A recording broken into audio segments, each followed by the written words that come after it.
All right. Hello again, everyone out there in GMAT Club land. Welcome to our student panel in this session of the MBA Spotlight. We are super excited to have 5 current students from top MBA programs here to answer all of your questions. As a quick introduction to me, my name is Maria Wich-Vila. I'm a graduate of HBS, and I'm the founder of ApplicantLab.com, which is the online platform that replaces the need for expensive admissions consulting. What we're going to do is we're going to go around clockwise in the circle and ask each person to start off by introducing themselves, what school they are attending, and then we'll dig into the more specific questions. So Caitlin from IESE, why don't you get us started? Hi, Maria. Thanks. Caitlin Brown. I'm originally from Traverse City, Michigan. I'm a second-year student at IESE Business School in Barcelona, Spain. I had my entire career before the MBA in government contracting in Washington, D.C. Finished in ethics and compliance as an internal investigator. And then, so somewhat of a non-traditional background, but wanted to move into banking specifically. And this summer interned with Citibank virtually in the London office for their financial management and associate program.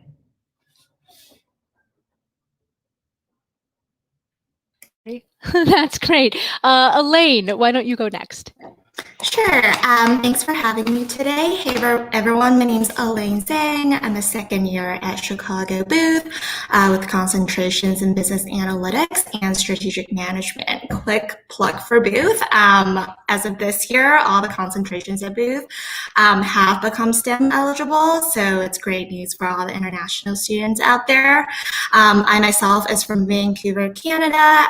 Prior to business school, I was working in big tech as a product marketing manager, and for full time, I will be returning to tech in the corporate development function. Excellent. What was your summer internship? Did you mention that yet? Yes, I was working at Amazon as a corp dev function. Perfect. And are you going back there again? I am. Yeah. Well, congratulations for that. Thank you. Thanks so much. Okay, Eleanor from Tepper, you're next. Hey everyone, I'm Eleanor Marsh. I'm a second year at the Tepper School of Business out of Carnegie Mellon, located in Pittsburgh, Pennsylvania. Fun fact, I'm actually originally from Pittsburgh, but I haven't lived in the area since high school, so it's been really fun to be able to be back and near family. Prior to business school, I was working for 5 years in the finance industry. I did investment banking and then sales and trading. I'm still focused within the finance realm. However, this past summer, I interned with EY Parthenon in their M&A strategy practice. So a little bit of a different lens from what I'm used to for finance. I'm not sure if I'm going back. I'm still evaluating a couple of other opportunities for full-time, but it was a great experience and happy to chat more later. Joe, you're up. Thank you. Home to me is Indianapolis, Indiana, where I was a school teacher for 5 years and then spent 5 years working for the superintendent of the school district, so a general management role in the district. This summer, I was at EY Parthenon and will be returning there next year in New York City, and I am at Yale SOM. Excellent. Lori. Hi, everybody. I'm Lori. I'm from Harvard Business School, originally via Toronto. Prior to HBS, I worked in real estate investment and asset management, but my side hustle was performing professionally in opera and musical theater. So also kind of non-traditional. This summer, I worked at Boston Ballet on their COVID task force, and I loved it. But honestly, getting a job in arts administration in a COVID age is going to be tricky. So it's pretty much anyone's guess where I end up next year. But happy to be here. All right, excellent.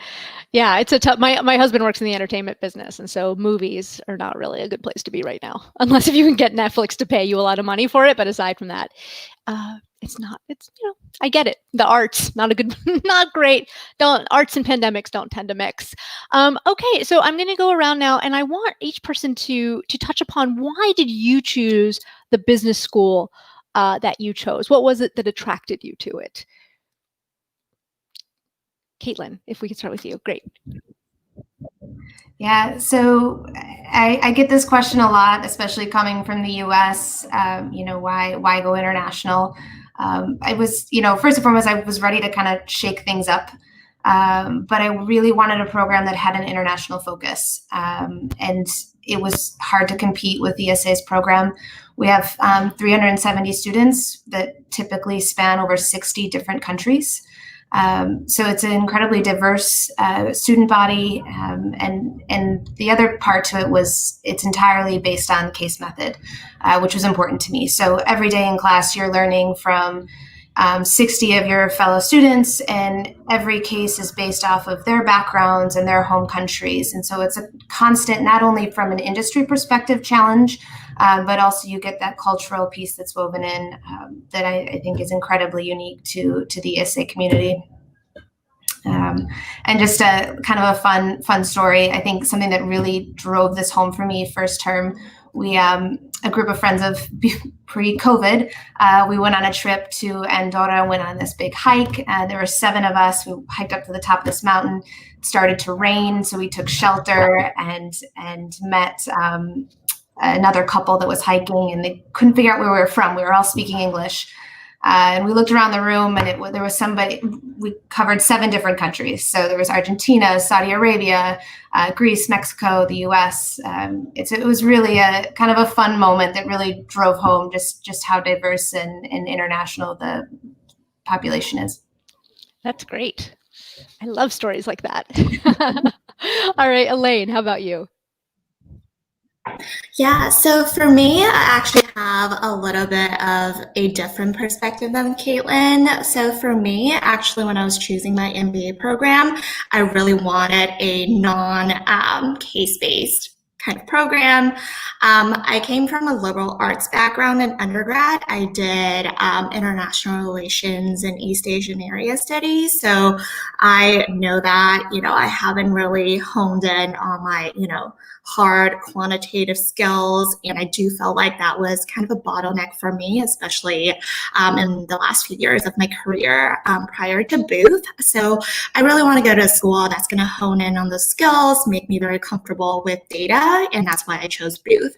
And some of you may know, Booth has a very flexible curriculum where you can really design the courses that you want to take in each and every quarter. So that's exactly what I did. Took a lot of those, data heavy quantitative classes in my first year, which also really helped my internship. So that was important to me. Another thing I would mention is I did really want to be in the city for my MBA. So as some of you would know, Booth does have a downtown campus, which is pretty much within walking distance of a lot of, where we live. So that was super important to me as well. Yeah. Great. Eleanor, how about you? Yeah, so my story is similar to Elaine's. As an undergrad, I was a finance major, but I went to a liberal arts school.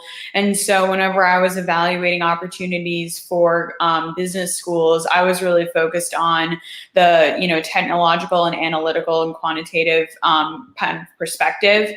I did evaluate, case method or, more traditional, and I just felt like a combination of the two was what would be best served for me.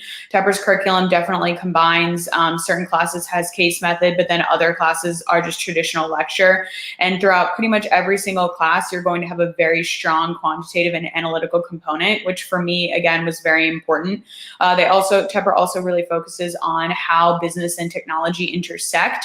And, whenever we're looking to the future for our careers, it's not just about the next job immediately after graduation. It's also how do you set yourself up to succeed, 10, 20 years down the line. And that was what was really important to me, to get that perspective of how is technology going to disrupt certain industries and how can you learn about this now so that, you're still kind of relevant later on in your career.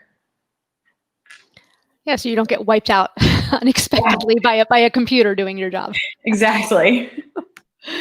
All right, Joe, how about you?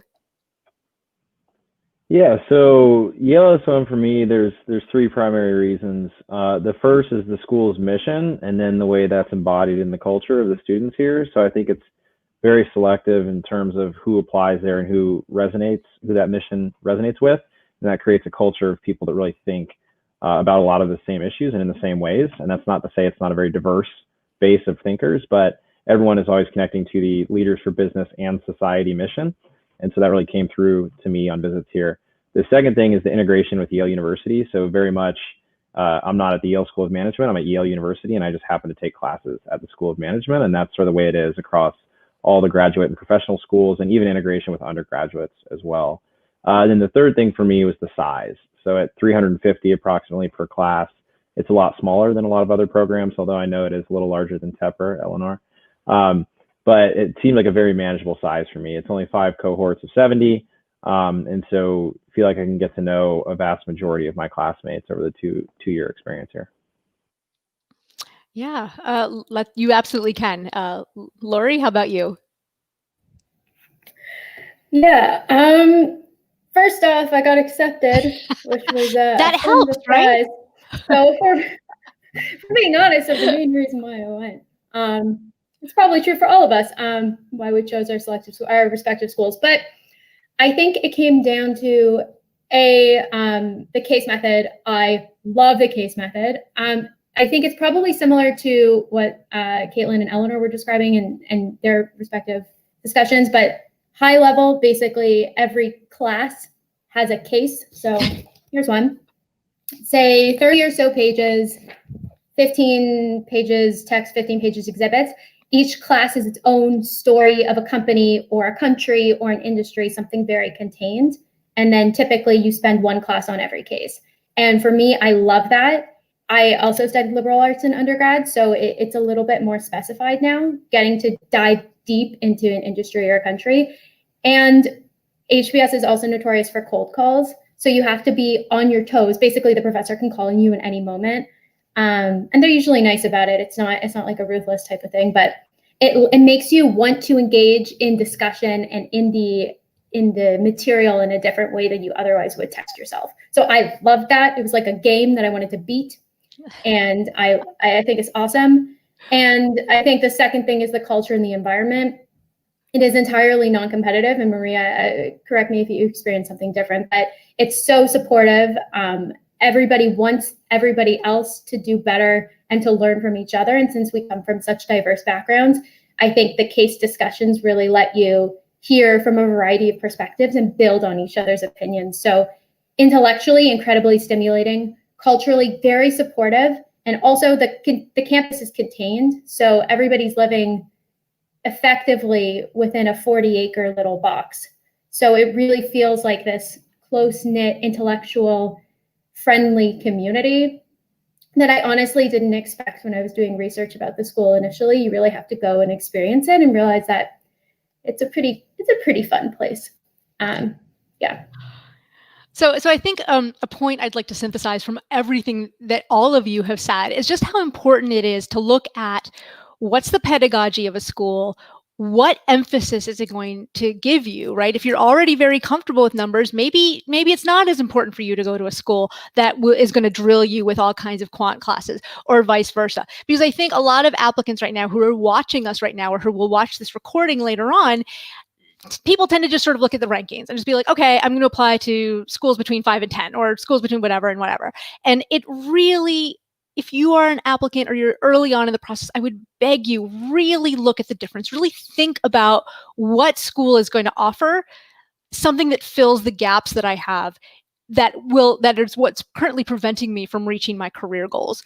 And also, which type of learning method will I be comfortable with? I have some friends who went to HBS who hated the case method, had a miserable time, and wish they would have gone someplace else. So, really think about it. So I'm so glad to hear that all of you did really look at culture, teaching style, and curriculum as well. So please, all of you watching, do the same. Okay. I'm going to ask a little bit about those of you who are using the MBA to change careers. Can you tell me, how has your school supported that career change? And have you found, like, was it easy to make the career change, or was it not as easy as you were thinking? So I know, Caitlin, I think you said that you were going from government internal investigating to investment banking, which is a pretty big change. So why don't we start with you?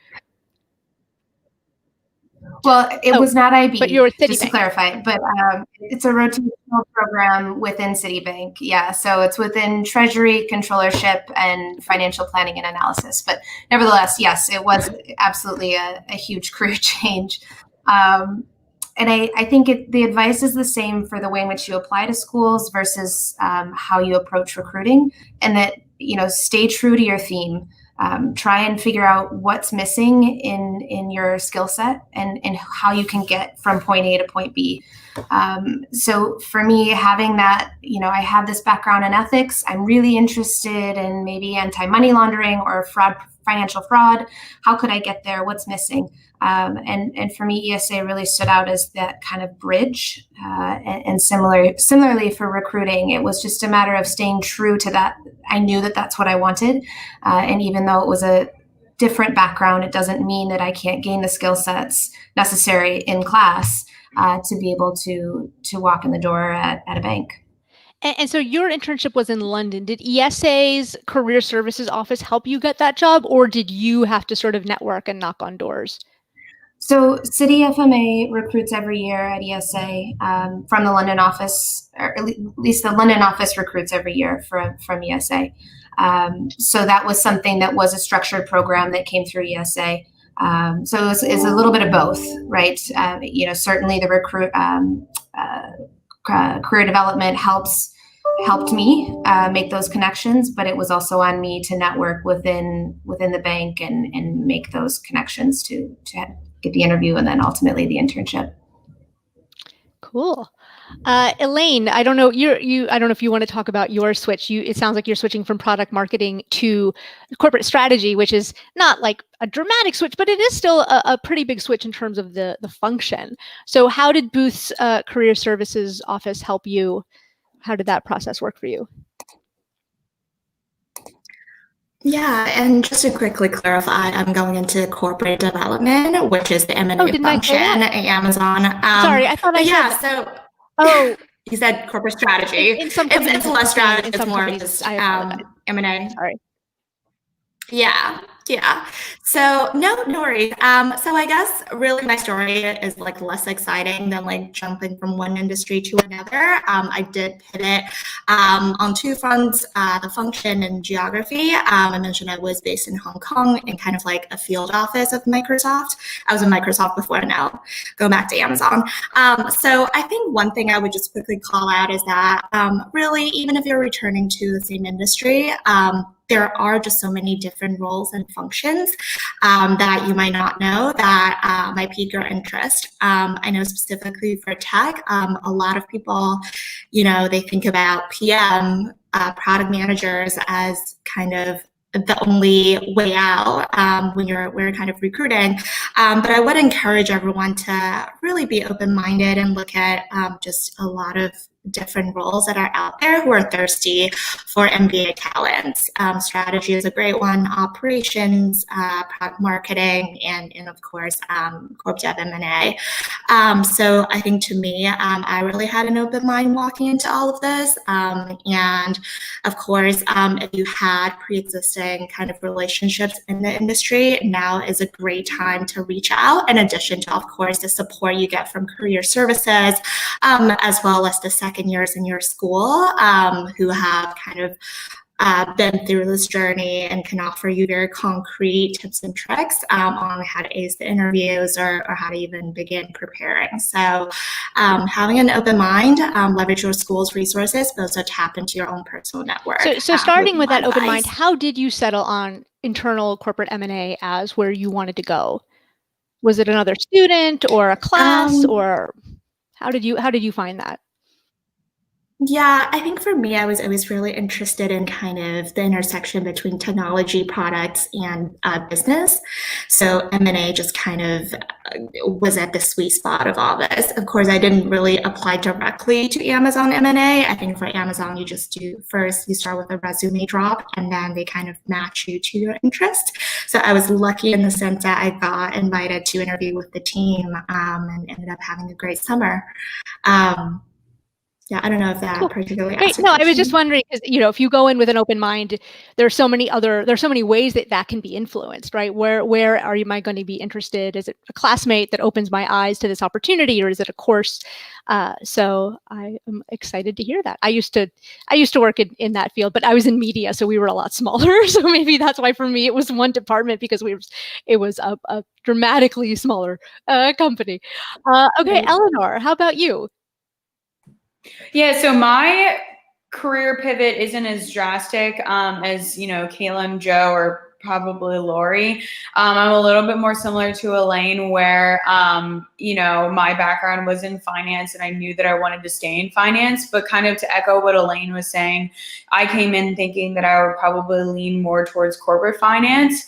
And then I ended up going to UI Parthenon this summer after, just exploring the various opportunities that were coming to campus and networking, again, like Elaine said, with second years and alums, et cetera. I just found that, that seemed more intriguing to me, and it would, test me in different ways that, I'd never worked in consulting before. And so I would say definitely keep an open mind whenever you're coming into school. I know that before you are applying and when you're doing your applications and going through the interview process, you have to really hone this story that you're going to tell, but no one's going to hold you to that story once you're in school. And if you find that there's something else that you've come to be passionate about or that piques your interest, don't be afraid to explore that and deviate from what you originally thought you were going to do. Yeah, that's great advice. I never understood why so much of the admissions process is based on like this career thing, because like 85% of people end up changing, but nobody in admissions asked my opinion. So I'm not, but it's weird, right? Like so many people change and then it's like, why did you make me write this whole thing? Anyway, so Joe, tell me about you. You had a pretty dramatic switch, right? You went from the education field to EY Parthenon as well. So how did that happen? Talk us through it. Yeah, so one of my primary goals in coming to business school was to just expand my opportunity set for where my career could go after school. And I didn't have a really specific industry direction, just wanted to explore essentially. And I think that's what consulting permits you to do for even longer. So in many ways, it's a delay before I decide what I want to specialize in for the rest of my life. And Parthenon does have a great K-12 education practice. I didn't work in that this summer, and I don't plan to when I return, at least not initially. But yeah, so I think the business school experience, then the summer experience was a great setup to make that pivot. In terms of the resources provided at school, it was partially career development office, and then largely the professional club, the consulting club, which has a really rigorous curriculum that takes you through the entire recruiting process, since it is so structured and follows a very specific timeline. I did consulting, but had a lot of peers that did the same thing and pivoted into things like banking, which also have highly structured recruiting processes. So the professional clubs and the career development office give you that freedom and flexibility to explore. And I think, to your point, there, 85% of people are here to do something different or to pivot and actually don't know to what. And I think that's completely okay. In the application process, you should be goal-oriented. I think that's certainly something they're measuring for when they ask that question. But do know that you are not going to be accountable to the goal you state in terms of what your next step on your journey is. Yeah, I've heard that a lot, that the consulting clubs and the finance clubs can really, it's some of these very, very structured recruiting processes, they do have a structured process. And so learning from others who have been through that process and actually being trained on how to approach, whether it's the case interviews or perhaps some sort of technical financy type interview for something in banking, that's really beneficial. So everyone who ends up enrolling, please, the first day you get there or even before, look up your consulting club or banking club for help. Lori, how about you? Yeah, so I think we can all probably agree that when you get to business school, you're surrounded by incredible people who have done incredible things at any of these schools on this panel. I can assure you that's true. And it for me, it really pushed me to be like, wow, those are really cool things that people are doing. Maybe I should do them too. And you go through, at least for me, you arrive there and like overflow of information and like stimuli. So career and professional development, which is CPD, they help you kind of hone that, almost like therapy. where they try and figure out what motivates you as a person and what truly would make you happy. So first you complete, when you get on campus, you complete like one of those types of quizzes. But then I think what really I appreciated was you can meet with career and professional development coaches. They have, I think, 60, 70 or so on rotation, and you can meet with as many or as few as you want, as many times as you want. And they will sit with you and walk you through why you might be interested in something or why you don't. If you're someone like me who came in kind of not sure what they wanted to do. However, I went into one of these meetings, and the second that I mentioned that I was potentially interested in arts administration, they start listing off like, oh, here's an alum you should talk to. Here's an alum you should talk to. Here's a bunch of alum. And I mean, I could also just go research that myself through the alumni database, which is extensive. But what's awesome about it is they actually respond to you. I've had 100% hit rate when I've emailed someone asking them to chat about their career trajectory. They have responded. And I got my internship through networking with one of these people that CPD rep recommended to me. One thing I will note, though, is an important thing that my entrepreneurship professor, Karen Mills, last year said, was that something can be really, really cool for someone else, but that doesn't mean that it's cool for you. So don't get overwhelmed thinking, oh, someone had this amazing, amazing career path working in education or working in government. That can be awesome for them, but it doesn't have to be your thing. You don't have to do everything, and that's okay. But yeah, ultimately, CPD, alumni, and talking to students is what helped me figure out what I want to do. And I'm still relying on those today. So it's a work in progress. Right. Yeah, just like with choosing a school, it's really good to know yourself. Choosing a career, like don't necessarily be swayed because you hear someone talking about whatever industry or role or function. Like really look at what you want in a job and what will make you feel fulfilled on various levels. All right, so we've got a couple of questions in from the audience. We've got a lot of questions about COVID. So here's like 2 questions. What's it like to be in business school during this time? And then a very related question of online learning. How's that going? Is there maybe any benefit to the online experience? So I'd love to hear from you guys on that. I mean, maybe we'll just do our typical clockwise rotation. So Caitlin, how are you guys doing on campus? Is it hybrid? What's going on over there? Yeah, so I'm in Barcelona, so it's hybrid. I would say most people are on campus. Certainly those that were unable, if they went home during the lockdown and were unable to come back, they're allowed to take classes from home. Especially for the first years, that was a big change to the program this year. Typically, IESE's program starts in August.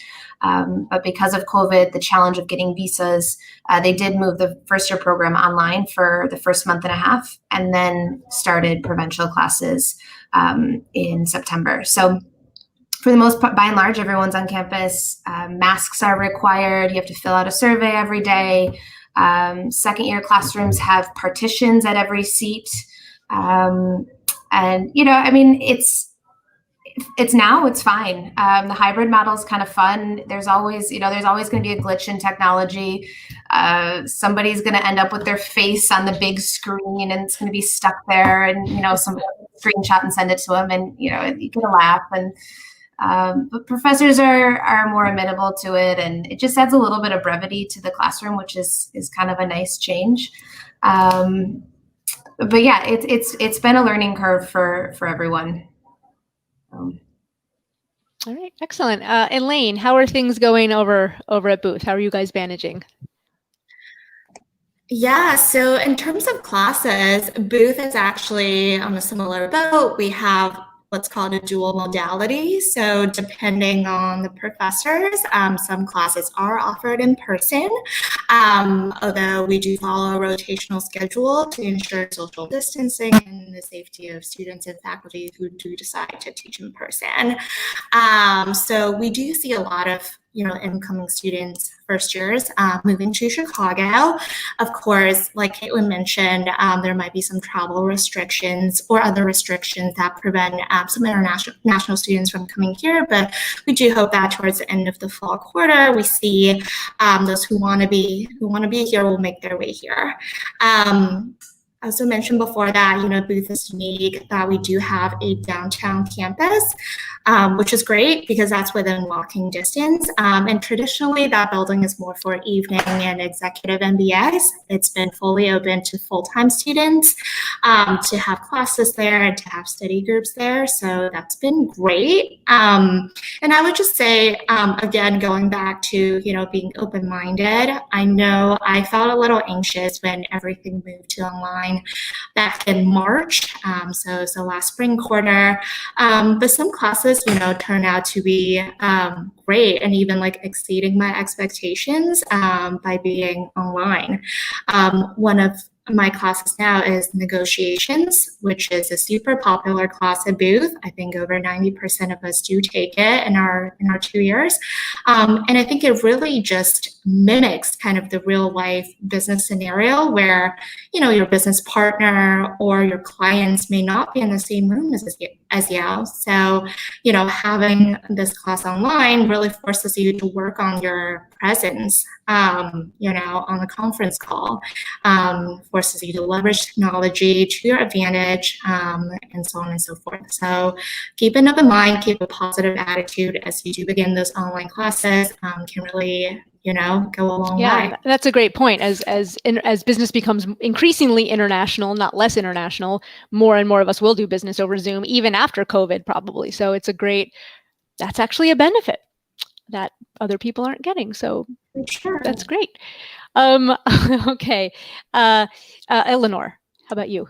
Yeah, so I would say, similar to what Kaylin and Elaine said, Tepper is doing a hybrid program as well, where, again, you rotate in terms of, one group might have their class in person on Monday and a second group could have their in-person class on Wednesday. So as a way to, serve the community at large and have everybody be able to take the classes that they would like. However, to also be able to, depending on the professors, allow for people to come in person.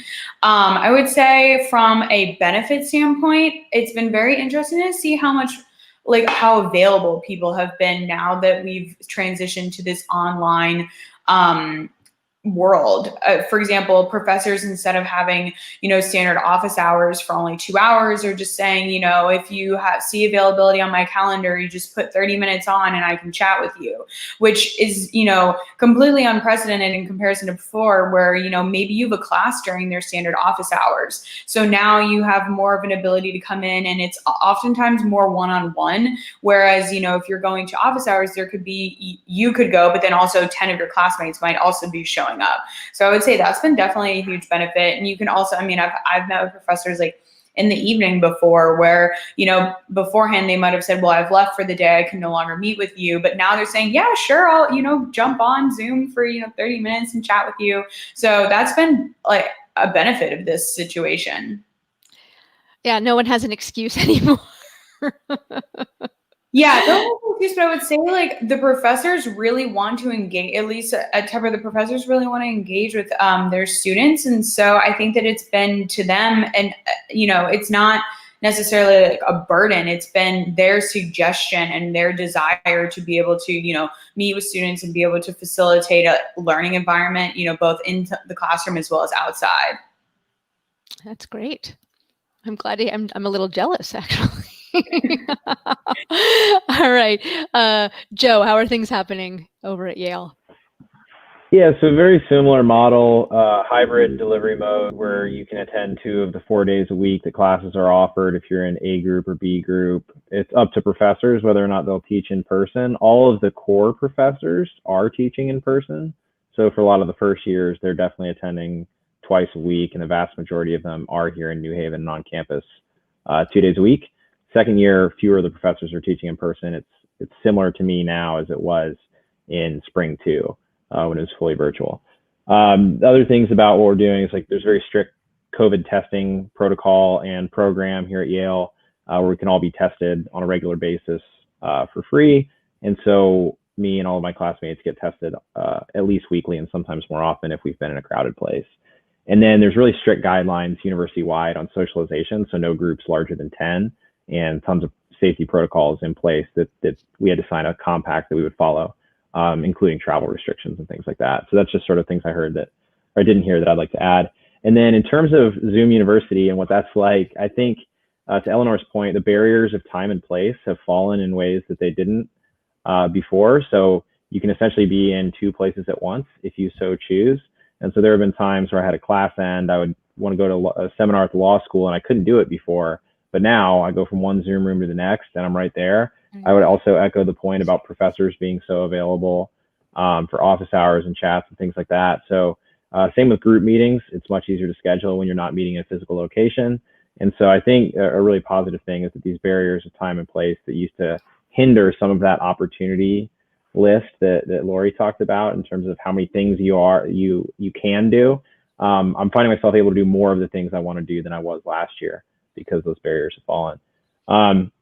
The other thing I think is beneficial is using technology for sort of supplemental classroom discussion. So the Zoom chat, there are a lot of professors that have gotten really, really good at following the Zoom chat, and they're able to see what everyone in their class is thinking in a given moment, as opposed to questioning strategies. As a former teacher, I think about these things, questioning strategies that you try and suss out what everyone is thinking based on your 1 or 2 people that you question, but they can now see actively what everyone in the classroom is seeing and or thinking and understanding, and tailor instruction accordingly. So I think that's really cool. And then the adaptation of clubs and social events, I think, has gone shockingly well. We've done a lot of Zoom socials, dance parties, live events, award ceremonies, things like that. And then the club delivery, like professional clubs, they've all adapted really well to a hybrid model and a geographically distributed model. So for Consulting Club, for example, we'll record our weekly curriculum. And so students can watch it asynchronously.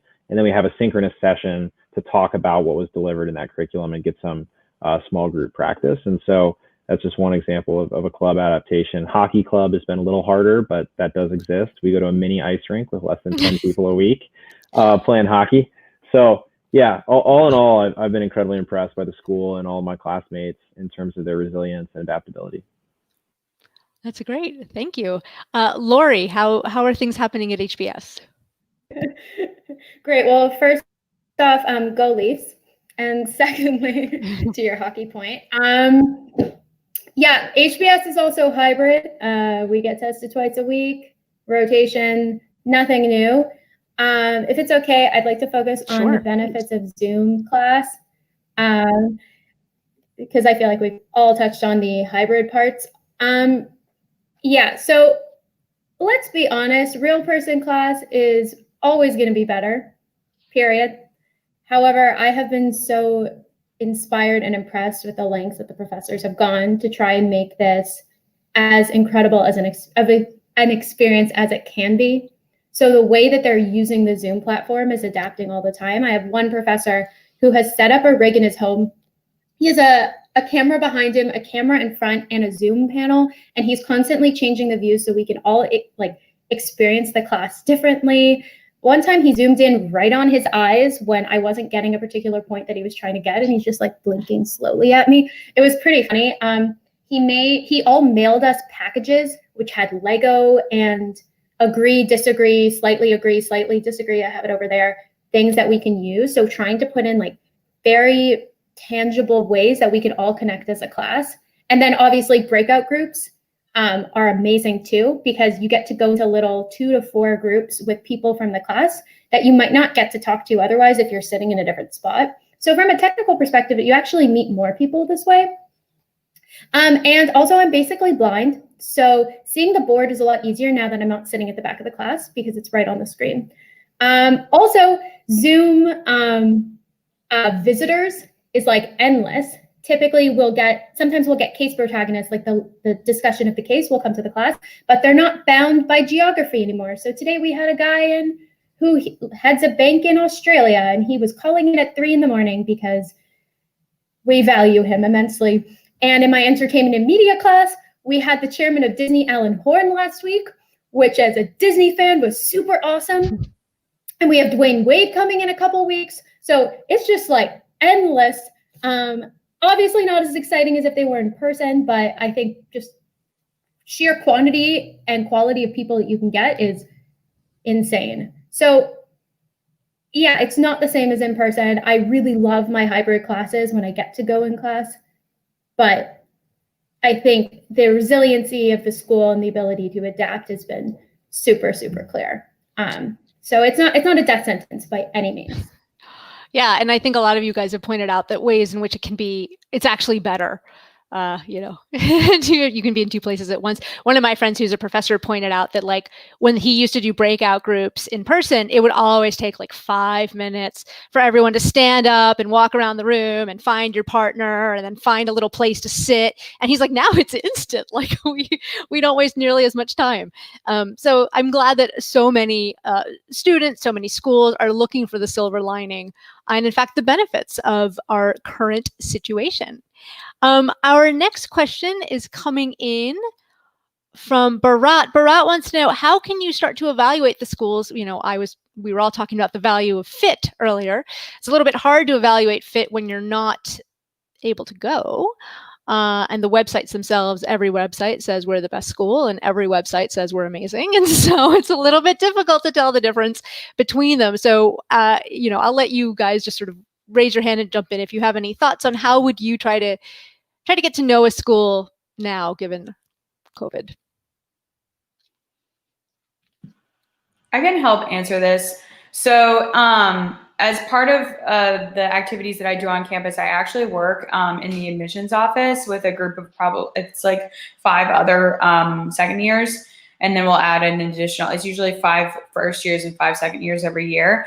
And part of our job is to have calls with prospective students. So essentially, you could go on the Tepper website and register to have we call them Tepper convos. And I'm sure every single other school does this as well. And you can have conversations with first year students or second year students, whomever you would like to choose. You can usually see who the list of available students are at the times that work best for you with your schedule. And you can register and have a call, and they're usually about 30 minutes. But the thing that's really great about those is that you're able to talk firsthand to a current student. And then usually that current student, like the number of times that I usually refer that prospective student to another classmate of mine to then further, you know, okay, say you're really interested in tech. I'm not planning on going into tech, but I have a great friend, you know, that you could talk to who's going to Amazon or something like that, you know. So I'm sure that everybody else can talk to this, but that would be my suggestion. If you're not able to attend anything in person, that you just really talk to current students as much as possible. And Eleanor, real quick, at Tepper, do the admissions ambassadors have any sort of say in the admissions process? Because I think sometimes people get nervous about like, oh, should I reach out to one of these ambassadors? But what if I say something stupid and then... No, it can never hurt you. It can only help you. As a student, I mean, I know that we have the ability, if say you have like a great conversation with somebody that you just really think should be here, sure, you can drop a note to any of the actual admissions office faculty, but at the same time, though, it will never ever hurt you, ever. They're very kind of low stakes conversations. Good to know. Anyone else? I'll jump in there. I think similar to Eleanor, I mean, aside from, you know, absolutely reaching out to admissions, somebody within admissions would be happy to speak to you, or they will link you up with a current student. But similar to the benefits of online learning right now, all the clubs that are online, they're posting and recording all sorts of different conferences. So I've participated in a panel with Women in Business. I did one with the Finance Club as well. All of those are recorded and they're posted on their individual LinkedIn accounts. So, you know, use your network on LinkedIn, look at their websites, look for the different clubs that you might be interested in. At a minimum, you'll have recordings of their different presentations, but you'll also find names that you can reach out to and connect with that way. It's a great tip. Anyone else? Can we move on? Oh.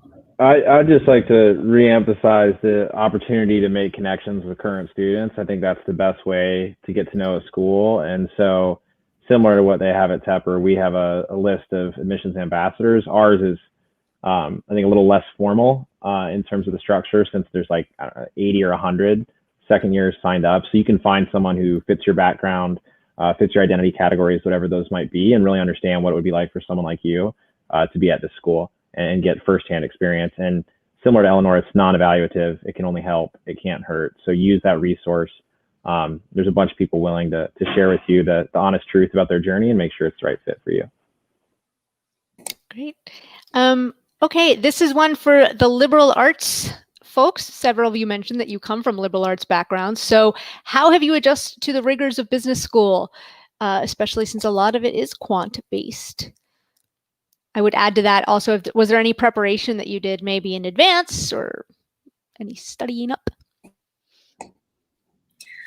Yeah, I can start us off. I mean, first of all, I'd just like to say, like, having a liberal arts background doesn't mean that it wasn't rigorous. I think if anything, you're gonna find the same kind of transferable skills, you know, like that's very applicable in your MBA study. So, you know, it's nothing different. One thing I would say is that maybe it's a good idea to kind of get into a coding language or a programming language of your choice. I know Booth is a very R-based school. I knew nothing of R or any programming language prior to Booth, but I took a class last year. It's literally like a coding class, and it's helped me so much in all of my classes and in my summer internship to kind of analyze large amount of data. So I think that's just one thing that if, you know, you are anxious about, you know, this data-driven approach, maybe dipping your toes into like a programming language may help you. But again, you can definitely do that once you do get into a program, and there are a lot of classes that will help you strengthen that skill. That's a great suggestion. Yeah, especially with now data and analytics becoming such an increasingly important part of all business functions. It's a good thing to know. Anyone else? Yeah, I can go. I majored in economics in undergrad, but it was purely theoretical. I went to Chicago, and they have a very strong core curriculum. So like almost half the classes you take aren't related to your major anyway. That's why I consider myself liberal arts. Sorry, caveat. But I did not consider myself having any tangible, realistic, useful business skills apart from working in real estate prior to coming to HBS. So I felt myself at like a severe disadvantage. I was super afraid that everyone was going to be really, really knowledgeable about all these financial modeling skills that I just didn't have.